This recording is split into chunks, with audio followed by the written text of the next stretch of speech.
Welcome to the PowerCat Podcast, the original K-State sports show. Here's your host, Tim Fitzgerald. Welcome to this basketball edition of the PowerCat Podcast. We'll have some other stuff later in the week, but Gills and I decided to meet right here at this moment in time to discuss the state of K-State men's basketball. We've got a little movement in the recruiting front, some other questions from Wabash Station. We're not going to do a VIP one associated with this podcast. Maybe we'll get to that later in the week, but Gills, I don't want to steal any thunder here from a question, but it's been a little bit slow on this front, and I'm glad we have something to talk about here. And why don't you just bring it up, because the question doesn't actually talk about the latest commitment. Are you cueing it to me? Yes. You're not going to bring up the question? I wasn't going to ask the question. I just wanted you to say his name and to tell me who he is. The question doesn't have that in it. Okay. Andrej Kostić.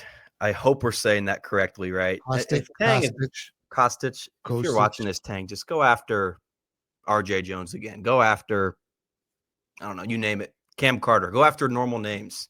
These names are killing us. But and it doesn't sound like this will be the last overseas edition. Nope. That's pretty much public knowledge at this point. Elias Rapike out of Germany.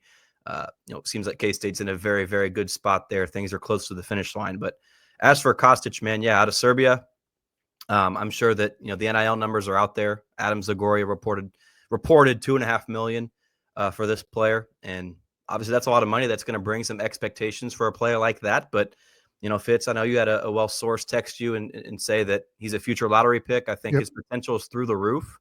The upside is there. And I think you learned a lesson. I wrote about this a couple of days back on GoPowercat after the commitment. You look at Coleman Hawkins. I think a lot of this kind of just maybe depends on the pieces around him. Kostić is a great player. Coleman Hawkins was a great player on a great team, right? And if you surround newcomers with great pieces, I think you're going to get maybe your money's worth in the NIL market. Now, if you don't hit on some of these other guys that you've brought in or plan to bring in, you're going to run into some problems. And those alleged NIL numbers are going to have, bluntly put, people upset. But if things work, if you go to the tournament, right, and Kostić is a draft pick or is a superstar in the Big 12, then it's all going to work out. Nobody's going to bat an eye with those numbers. So it's an interesting situation here with this gold rush that seemingly never ends with the NIL fits, but it's at least going to be a thing for another year at least. Yep. Well, let's roll right into the questions here. Vistacat 15, with the addition of our new Serbian Wildcat, when will lavender tracksuits hit the shelf? Yes. But they're not modern tracksuits, like 1990s velvet ones. There was a picture of Brad Underwood. He's got some Serbian, some Croatian from that Eastern European, and the AI did a picture of him, and he changed it to his profile pic, and it's one of the funniest things I've ever seen in my life. It wasn't real. It was AI. It looks legitimate. He literally looks like part of the Serbian mob. It is absolutely hysterical. But yeah, lavender tracksuits would be sweet, particularly if they're velvet. The kind that you can go to the club with. I'm in the 90s. You can go to the club with, and then you can come home and just sleep in it. It's like a tracksuit / pajamas / you can hide weapons in there. You can go to war or go make love in that tracksuit. There we go. I put that thought into everyone's head. Me talking about that. I'm sorry. Are you wanting me to say anything else? Because I included this question so that we could talk about Kostić, and I already talked about Kostić. So I don't have an answer to this. But this is opening up a new avenue here, isn't it? This is right up your alley. I think I could just go grab me a bite to eat and come back, and you'd still be talking about this. I mean, getting into Eastern Europe is new. I mean, we're seeing this movement by coaches because there's such a demand for particularly like 5-star high school talent out of the States, and anyone that's a really high profile player coming through the portal. And I don't want to say if the number really is 2.5 million, that's a great deal. I don't know the market, but I'm hearing 4 million on other guys. So if this guy really is a lottery pick in this wacky world in which we live, Ryan Gilbert, that's a good deal. I can't explain it. I don't want to believe it, but here we are. But you got to get dudes to compete, and you just better hope you're getting the right dudes, because the wrong dudes don't do dude things. Was that good dude sciences? I don't know. Why don't you ask dude? Is he with you in the? He walked in and hopped up on the couch, and he looks like he owns the place. Of course he does. He always does. But yeah, I mean, if you look at the NBA fits, we've talked about this before, but Jokic is a Serbian player, and there's more, a lot more stars, not just like maybe role players, but stars, right? Stars are coming out of Europe. And so a good chunk of them maybe don't do this, right? Like come to college and then go pro, right? They just go straight pro, but maybe this is the start of something new, right? Like this, if this is working out, like, the guy from BYU is a good example. Come here for a year and you can make that NIL money, right? It makes more sense to do that. So it seems like this might be maybe a new direction for some of these overseas players, assuming that it continues to work out. Now, obviously you do run the risk of, if you come to the Big 12 or you come to NCAA basketball and you struggle and you don't play well, your draft stock is going to plummet, right? So there's a risk you run there, but obviously these are good players. I don't think they're too concerned about maybe those risks, right? They're banking on themselves and banking on the upsides. So in case people don't understand, there isn't college basketball of note. Maybe there is in Europe. It's built off the soccer system of clubs, many of the same clubs sometimes, but you got these club basketball teams, and it's like if the Thunder, they've got a team in Tulsa, but they also had a team in Amarillo and another team in, some small town. So they've got like a minor league system like baseball. So what Kansas State and other schools are going into now, they're going in and signing players because now they're essentially having professional players by all intents and purposes. It goes into their bank account. They're going over there and buying out contracts from what would be, single A developmental, double A developmental basketball, if you take a baseball analogy to it, and bringing those players over. Their goal is eventually the NBA, but those upper leagues in Europe pay really well too. So they can take that course. But now these guys, we've seen them drafted. They play a year in Europe, and once they're old enough, they get drafted. The draft's been dominated by them. Now college basketball is saying, whoa, we now have the money to pay these players more they're getting paid in Europe, so let's bring them here. And it's going to have a radical impact on college basketball. And Gills, again, I always talk about unintended consequences. My God, this is one of them. These European kids are coming over here, very advanced in basketball because they still teach fundamentals over there. Don't really do that in the AAU system here. So they're coachable. They have good skill sets. They're eager to come in, and they're going to be taking roster spots away from, people that normally would have had them. So again, they're kind of made it more difficult on student athletes, your typical student athlete, so to speak, through this ruling. And here we are, just more strangeness. Real quick, I would take I don't know how to word it, but the fundamentals of a player coming out of Europe, whether they're 18, 21, doesn't matter how old they are, right? AAU, you just said it, isn't necessarily instilling a lot of those things into players. Now, obviously you can get like trainers and different stuff like that, but yeah, I would take the development and just kind of those skills that a player can bring in from overseas. They're going to be fine tuning that probably a lot more than a player here in America, for right or wrong.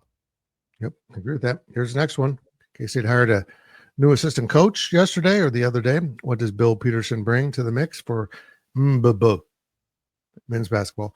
NG Leached 01. Interesting hire.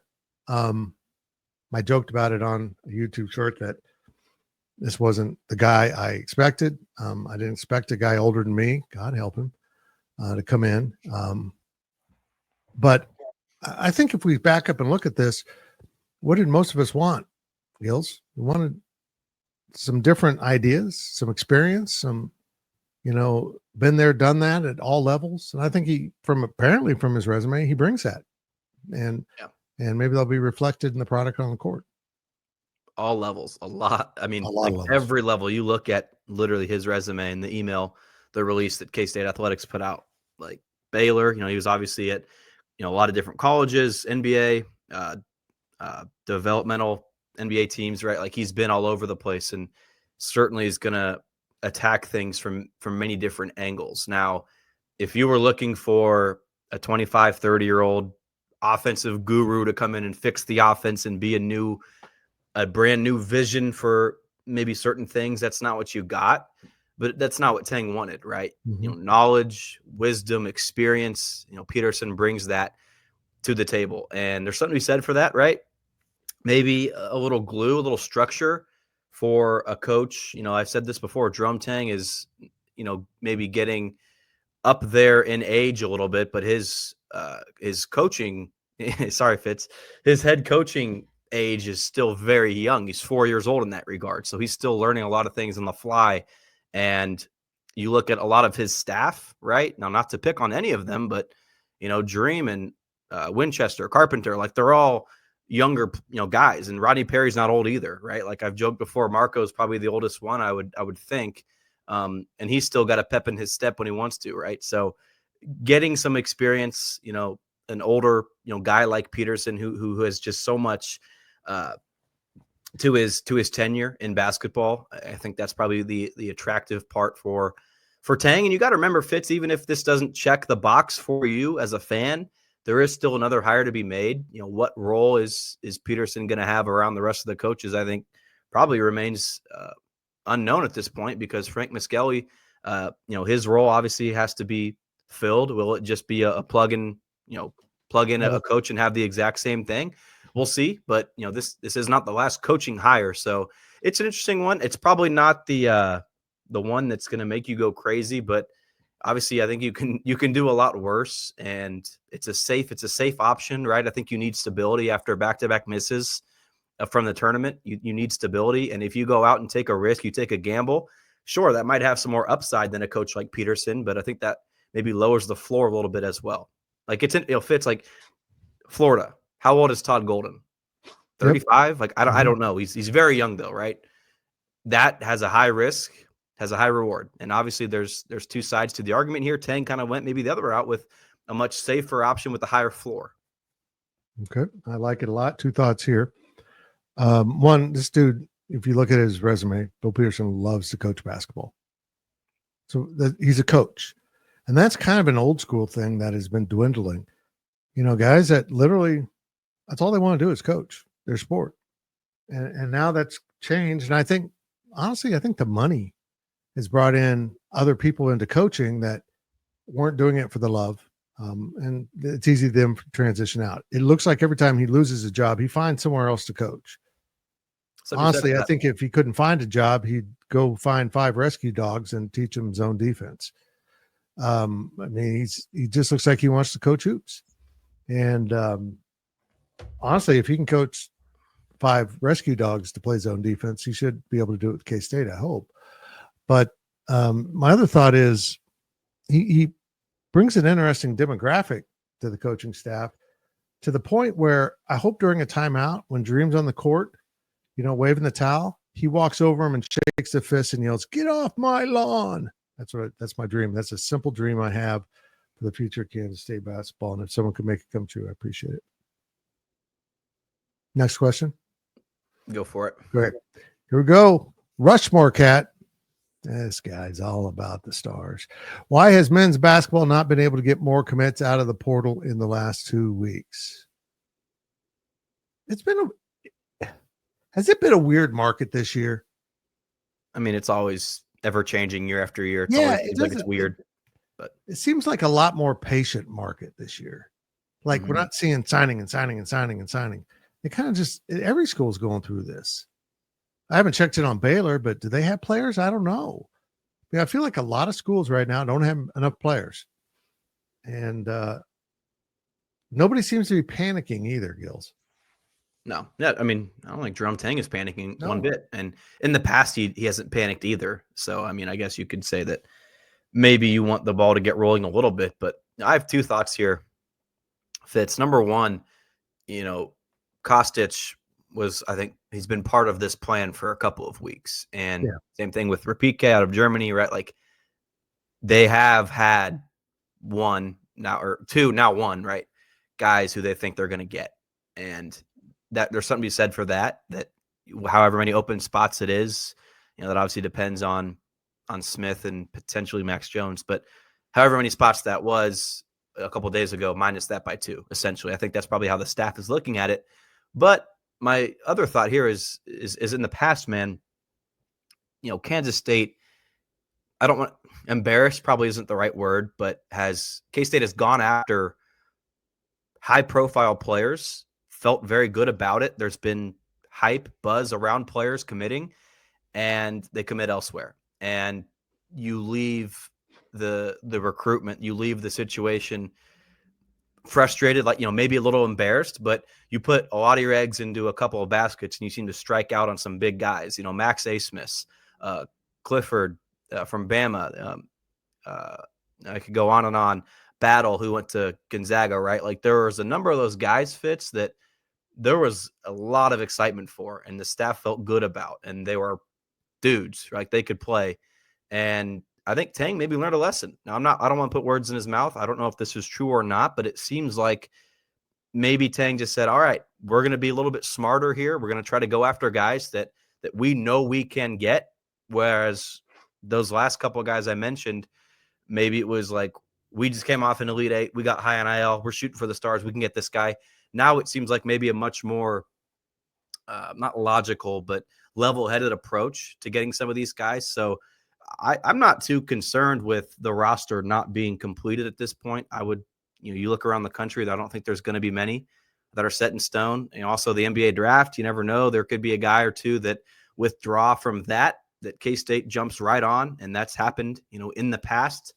Coleman Hawkins, Arthur Kaluma, right? I know Keontae Johnson popped up very late, but who knows? Maybe those guys will be there as well. So you don't want to be in a rush to add guys. Doug McDaniel was the first guy that Kansas State got out of the portal last offseason. We saw how that one worked out, right? You don't necessarily need to jump the gun on all these available players. Now, it would be nice. It maybe would be comforting, but no, man. I mean, they've had those 2 guys from overseas a part of the plan, and then also, it's just, hey, let's maybe calm things down a little bit and try to go after players that are in the ballpark of getting then that aren't going to take a home run to get.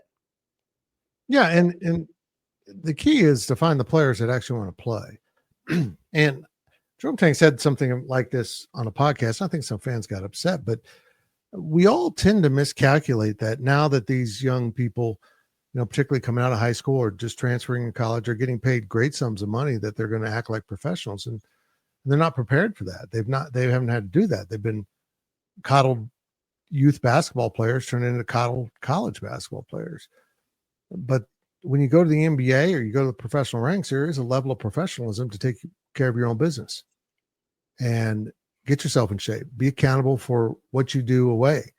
That I think they probably hope these European kids bring with them because they have been professional, even if it's the club ranks. But I think the idea of just winning a bidding war for a player hasn't really solved anyone's problems for the most part. If you're selected just because you paid the most, I don't think you get the most dedicated player for your money. They were just for sale. So they're a mercenary, and mercenaries aren't true believers. But hopefully this route will go. And I know it's been, we'll get to this in a little bit, but it's been an interesting ride these last 3+ years, and still a pathway to go. We got to see some more things. El Camino Cat, always bringing the good ones. Any ideas of what a starting 5 would look like for next season? What position has you the most concerned? You're going to have to project a little bit here on who's going to be on this roster. I mean, do you have a starting 5, Gills? If you had to go out and play today, you could get 5, of course, but I'm not sure how comfortable you're feeling. I think you're feeling okay about Nate Johnson. You're feeling great about Kostić. David Castillo could maybe step in there, right? But I'm not sure I would feel tremendous about it. I would think that there's probably some starters that you want to bring in moving forward. But, Fitz, if you pulled up receipts, if you pulled up some of the old podcasts or articles or whatever from years past about predicting a starting 5, and we're recording this April 30th, Predicting it in April, I don't have a good track record of. I don't think many people would have a good track record of. So I don't want to embarrass myself and give a 5. Fitz, you can if you want. But the second part of that question, though, is interesting. People seem to be concerned, just like, fans that I just kind of talk to, my friends, buddies. Point guard is an area of concern for them. I wouldn't write David Castillo off, though. Now, I get it if you are concerned, because David Castillo's collegiate tape is not great. It's just not. But his entire framework of basketball is awesome. And one little hiccup in the road shouldn't discourage you from the upside that Castillo does bring to the table. I would be challenging David Castillo, if I was Jerome Tang, to go out and earn that spot at the one spot, at the point guard spot. Go earn it. We're not going to give it to you because based off of what you did last year, you're not deserving of it, but go out and earn it this offseason. Jerome Tang, before Castillo's freshman year, said he was just blown away by his maturity in practice. And, if there's 30 seconds left and you're down by 1 on the road, you want the ball in Castillo's hands, right? Like, obviously that wasn't the case his freshman year, but Tang's seen it, obviously, during his recruitment and then his summer before his freshman year. You need to get back to that level if you're David Castillo, and I believe he can. So point guard isn't a big area of concern for me as much as it might be for others, but at the center spot, at the 5 spot, and I don't think K-State's probably going to have a center spot, so to speak. It'll just be kind of the 5, the biggest player, kind of like how David Gasson was, or maybe Naquan Tomlin playing big. Coleman Hawkins, I don't think he really did it too much this past season, but I think you're going to see players playing bigger than they are, and that's just something that I think Jerome Tang likes to do. He doesn't love to have a Will McNair or a Jarrell Colbert. Now, they had those players, right? And I thought there was some decent success there. That season where McNair and Colbert split time starting, obviously K-State didn't make the tournament, and K-State did make the tournament, made the Elite Eight when David Gasson was guarding Oscar Tshiebwe in the NCAA tournament, right? So I think that they love those athletic players, the lengthy, versatile guys that can get up and down, do a lot of different things. And a center, usually Ugo Onyenso, that's another example of guys just haven't worked out, right? Like, maybe Tang learned his lesson. Like, all right, I'm going to start getting some centers in here, and you bring in Ugo and it just doesn't work out for whatever reason. So some of those, Nino Williams or Shane Southwell, those are kind of those guys that are going to play maybe a little bit bigger defensively, but offensively are going to open up a lot more for your team. So, yes, you could maybe be concerned with a lack of center or who's going to play the post, but I think K-State's fine with rolling with a 4 playing at the 5 defensively. I think they want to get up and down. And one of the things that angers Jerome Tang more than anything is getting beat down the court. And we saw this, him get very upset with big men who got beat by more athletic or more, motivated big men that they couldn't keep up with them. That made him very mad. So I am intrigued to, get to this, what they will do at that position for all the reasons you just said. Now, you can't really answer this question because we don't know about Tyreek Smith. We don't know about Max Jones. Guys named Smith and Jones. Those are the guys who can't get on the team. It's the guys named Kostić, and I don't even know the German's name. I can't. Elias Repike. Yeah, Repike. Yeah. But yeah, I mean, if you have those 2 dudes, they both get their separate waivers for whatever reasons. Smith just wanting an extra year of eligibility for stuff, and Max Jones hoping that the D2 ruling will apply to him too, in which the year didn't count. So if they get those dudes, they're closer than maybe what we appreciate in some areas, but they still have more spots to fill. So they're going to bring in some more people. And I'm telling you, this happens almost every year. You bring in all these people, and then it's a guy that you didn't really expect that is fairly notable in how much they help you out. Yeah. I'm eager to see how that all comes together, but folks, it's April. Well, hold on. It's May. I guess as this releases. So, but it's early. It really is early. We saw him bringing in guys in August. So that's 3 full months away. Yes, 3 full months away. Fitz just counted with his fingers if you're listening on a podcast version. Don't explain my jokes to the people that are too lazy to look at us. That wasn't a joke. You were legitimately counting, weren't you? Real quick, Fitz, before you go to this one, I wanted to add in at media days, I think is when Tang, or is it your someone, I think it was Tang, said that he felt much more comfortable with this season because of the depth. And so in year number 2, they lost Naquan Tomlin, and that really kind of exposed a lack of depth. Now, obviously, year number 3 didn't maybe go the way that it had planned, but Tang, I think that kind of planted it in his mind. You got to have a deep team. You got to be able to withstand a player getting dismissed or an injury or what have you. And so Kansas, I think they're going to want to keep adding depth to this team. And you look at, like I said, Castillo's track record in college isn't great. Taj Manning hasn't done much. Moby has not been a true part of the competing for 5. He can't play a full game, right? Not yet. You don't know where to put it. I don't want to write these guys off, but he'll be pretty close next year. At least not yet. Rapike, personal opinion, I don't know if he's gonna maybe compete for starting minutes, but who knows? Who knows? Bottom line is I think if you're Tang, you got to keep going after those dudes, right? I don't think you can feel comfortable by adding in a bunch more role players, right? Like Kamari McGriff. You look at his numbers at UNCW. I love the fact that he's on a winning team over the last couple of seasons, but I think you got to go out and keep grabbing guys that are going to put pressure on those stars, compete for starting minutes.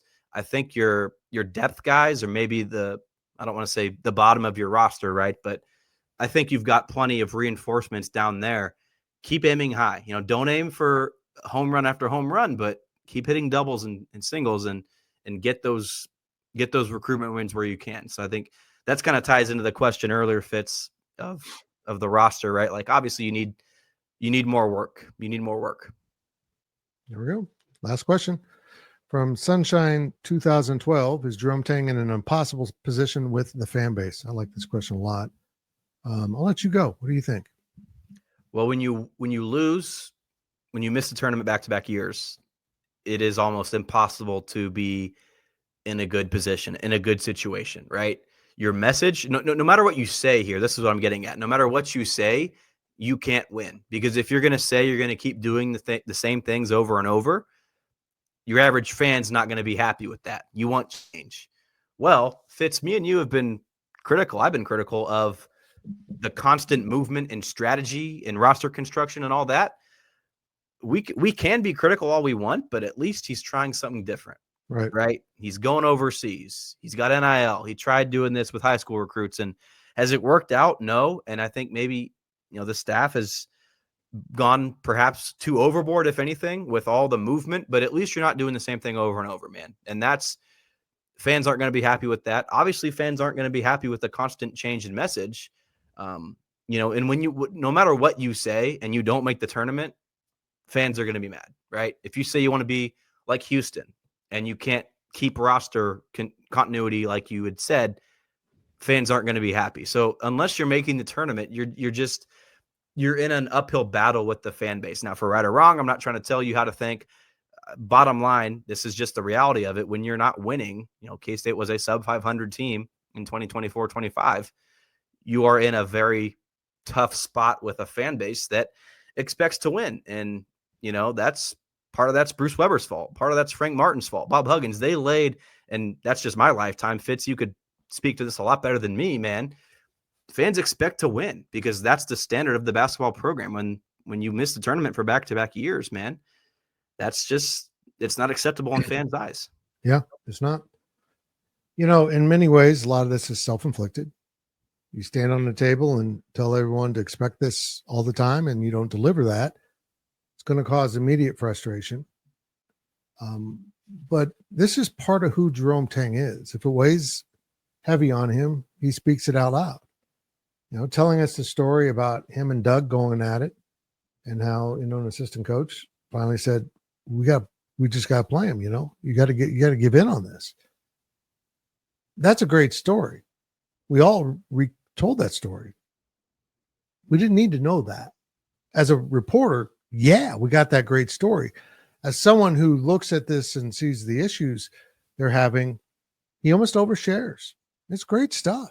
But, a lot of people now are throwing back that comment about you sign a big contract and then you get fired the next year. It was an offhand comment about something totally different, not related to his contract. And now people are using that against him.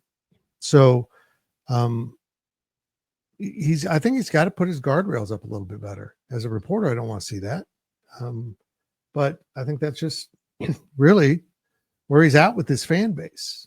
And I saw him do it towards the end of the year, start owning that their performances are impacting the passion of the fans, that it went beyond, you should support us, we're competing. It became clear that as they piled losses upon losses, that it was hard to ask the fans to keep showing up when the team isn't fully showing up. I hope fans give him a fair chance this season, but that's not how fans work. And it's not about K-State fans, it's about all fans. But he has put himself in a position where he's got to prove it. And mediocre performances in the non-conference are going to set off brush fires of fan, I don't want to say hatred, but displeasure is maybe a better word. And if that happens, it's just going to get a negative tone to it. So I think this team's got to come out fast and they got to be good.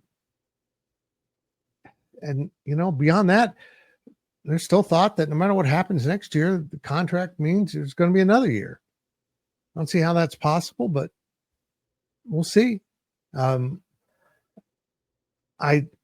I want this to work. I mean, I know a lot of people are already looking past this. I haven't given up on it because the nature of college basketball right now, Ryan Gilbert, is so fragile for teams. Greatness is fragile. Being bad now is even fragile.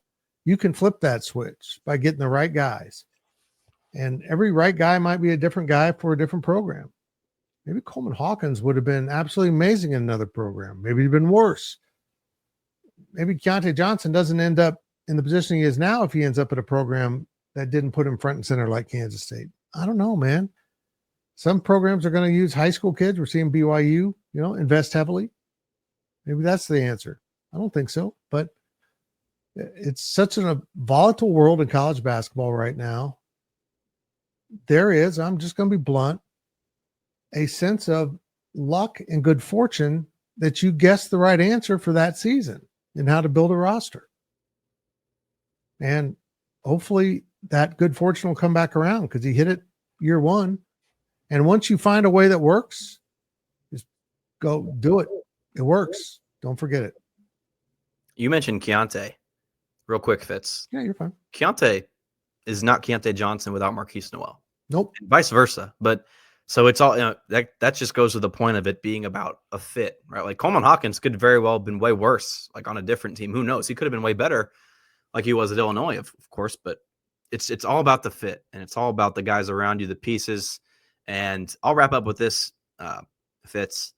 How many coaches have won, or is it won or earned Naismith Coach of the Year? I guess he won it, right? That's the right way to say that. Yeah. Like how many do that in their first year?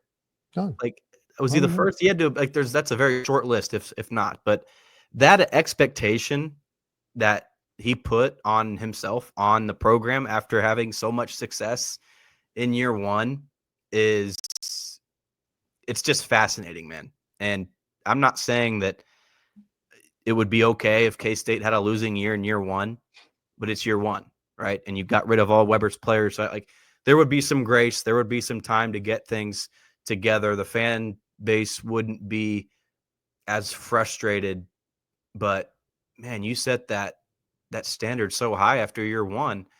It's fascinating how the, obviously the drop off has been steep, but the expectations, man, fans are just craving to get back there because they have seen not only Kansas State get to the Elite Eight, Kansas State win Big 12 titles, but Jerome Tang getting to the Elite Eight, right? So I keep saying the word fascinating, but it truly is just, it's amazing how really the expectations, think of, if you're an average fan, man, where you'd be viewing this program if year number one was 22-11 and a 500 Big 12 record. Let's remove this in the realm of coaching and say you get a new sales job. You replaced a pretty good salesman, had some great years, but it's time to move on from him. And you come in and you set sales records. You blow it out of the water, man. You're maybe not the best in the nation, but you're in the top 10. You do an exceptional job, a job that shouldn't be done so well by someone brand new to the sales staff. When you go into your second year, you've got high expectations, but you also go into your second year and don't remember all the nuanced times that you worked instead of did something else. No, we can't go to dinner. I got to call this kid. All those things that, I don't know what sales you're in if you're calling kids. All of those things you did in that first year, all those subtle things, those reflex commitments. Now I got to go do this. I got to work. I got to prove it's brand new at this. I got to prove myself. You've proven yourself. So you let up off that. And it might have a nominal effect, or it might have a catastrophic effect in, like, you're calling your leads 2 fewer times a year and the sales are way down. Just things like that. It gets really subtle between success and failure in the real world. And then, maybe they changed all the rules around whatever you're selling and you got to kind of relearn how to do it. It's complex, but I think we all agree year 4 is huge for Jerome Tang and this coaching staff. They need Bill Peterson to put in some positive things here, some fresh ideas, and honestly, kind of help this program decide what it wants to be on defense and offense. Not a vague idea, but we're going to do this. We're going to make you do that. Have that kind of iron will to something. We see it with great teams, particularly defensively. They make you play their style, Houston. But you got to have players to do it. You got to develop them, and it's going to take more than a year. And that's an answer fans don't want to hear. Gills, you good? It's a great way to end it. I agree, man. I agree. Thank you for listening to the PowerCat Podcast. I think we might try to do another one this week. Why? Because you've been very good. You haven't called Ryan Gilbert names all week long. I have. This has been a GoPowercat.com and Spirit Street production. Please support this show by subscribing to this YouTube channel or follow us on your favorite podcast platform.